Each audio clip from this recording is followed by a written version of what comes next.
Welcome to உபயோக சிந்தனை. சிறுவர் கதைகள். தலைப்பு: தங்க இறகு மயில்.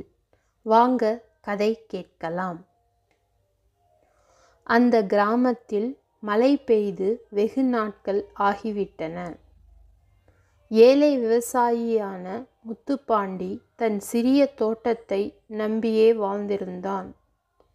முன்பெல்லாம் தன் தோட்டத்தில் தக்காளி, கத்தரிக்காய், வெண்டைக்காய், பூசணிக்காய் போன்ற காய்கறிகளை பயிரிட்டு வளர்த்தான்.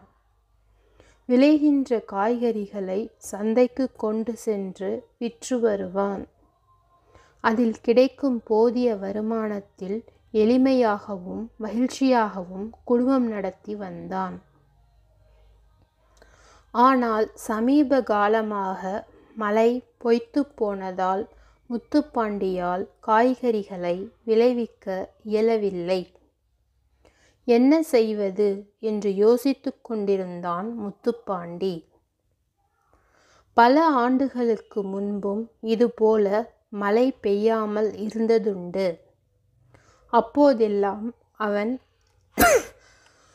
அருகிலுள்ள காட்டிற்கு சென்று விறகுகளை வெட்டி வருவான்.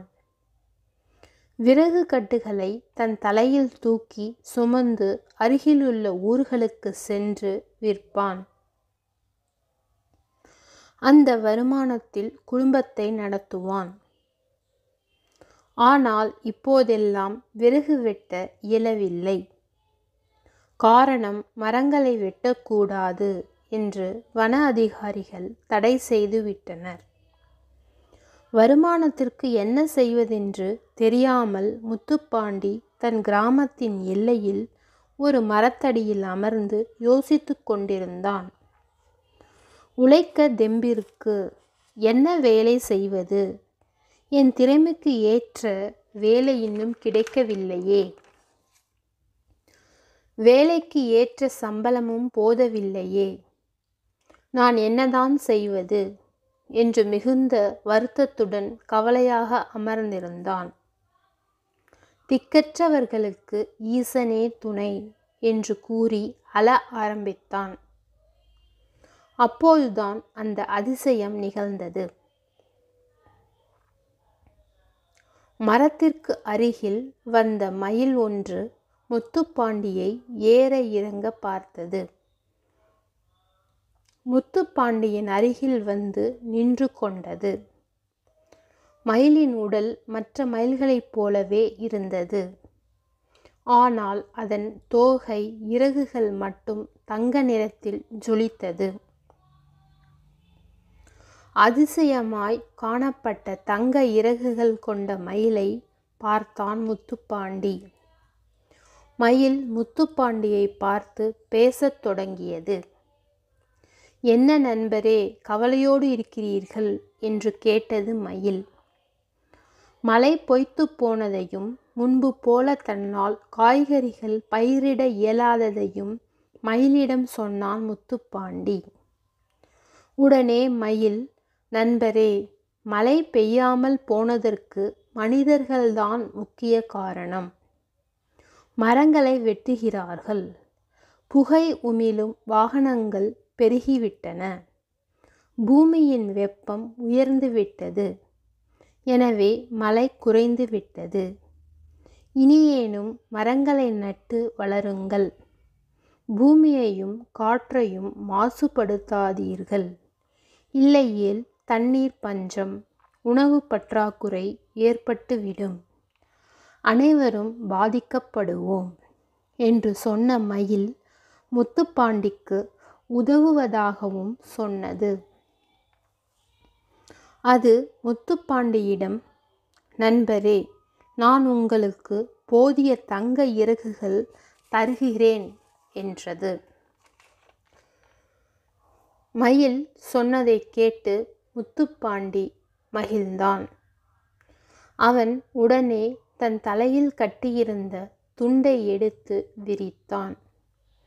உடனே மயில் அந்த துண்டின் மீது ஏறி தன் தோகை இறகுகளை படபடவென ஆட்டியது. மயிலின் தோகைகளிலிருந்து சிறிதளவு தங்க இறகுகள் உதிர்ந்தன. நண்பரே, இந்த தங்க இறகுகளை விற்று பிழைக்கும் வழியை பாருங்கள் என்று சொல்லிவிட்டு மரத்திற்கு அந்தப்புறம் ஓடி எங்கோ மறைந்தது மயில். முத்துப்பாண்டி அந்த தங்க இறகுகளை விற்றான். கிடைத்த பணத்தை எண்ணி பார்த்தான்.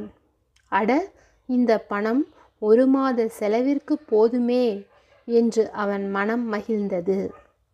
அவன் அந்த பணத்தில் வீட்டிற்கு தேவையான அரிசி, பருப்பு, காய்கறிகள் முதலியவற்றை வாங்கினான்.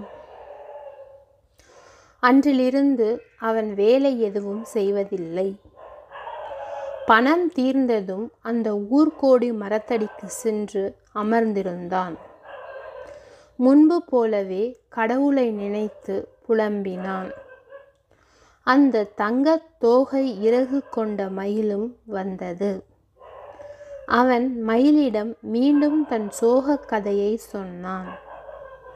ஆனால் இந்த முறை மயில் அவனுக்கு தங்க இறகுகள் எதுவும் கொடுக்கவில்லை.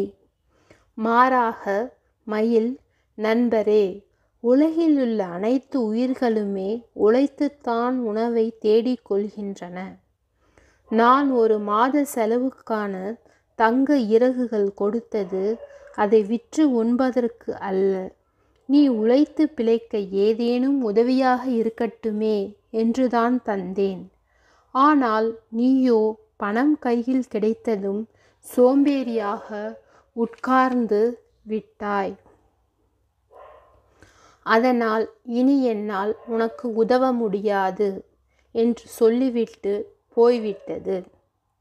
ஐயோ, தக்க சமயத்தில் கிடைத்த பணத்தை முறையாக பயன்படுத்தாமல் போய்விட்டேனே என்று வருந்திய அவன் கவலையுடன் வீட்டிற்கு சென்றான்.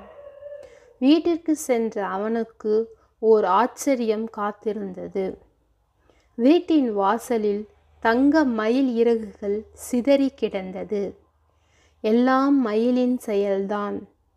கடவுள் மயில் மூலமாக நமக்கு வழிகாட்டியுள்ளார் என்று புரிந்தது அவனுக்கு. அவன் உடனே அந்த தங்க இறகுகளை அள்ளிக்கொண்டான்.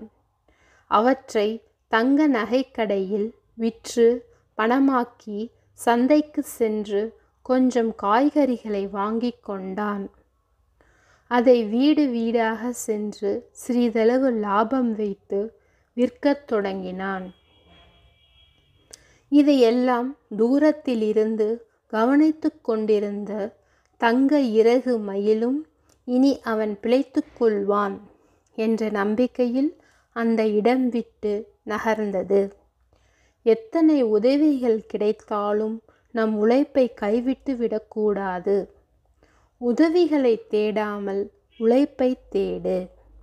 கடின உழைப்பே உயர்வுக்கு வழி. முடிவுற்றது. சரிங்களா? இந்த கதை உங்களுக்கு புரிந்திருக்கும் என்று எண்ணுகிறேன். இந்த கதை பயனுள்ளதாக இருந்தால் லைக் பண்ணுங்க, ஷேர் பண்ணுங்க, மறக்காமல் சப்ஸ்கிரைப் பண்ணுங்க. அடுத்தடுத்து வரும் எமது கதைகளையும் கேட்டு மகிழுங்கள். நன்றி. சுபம்.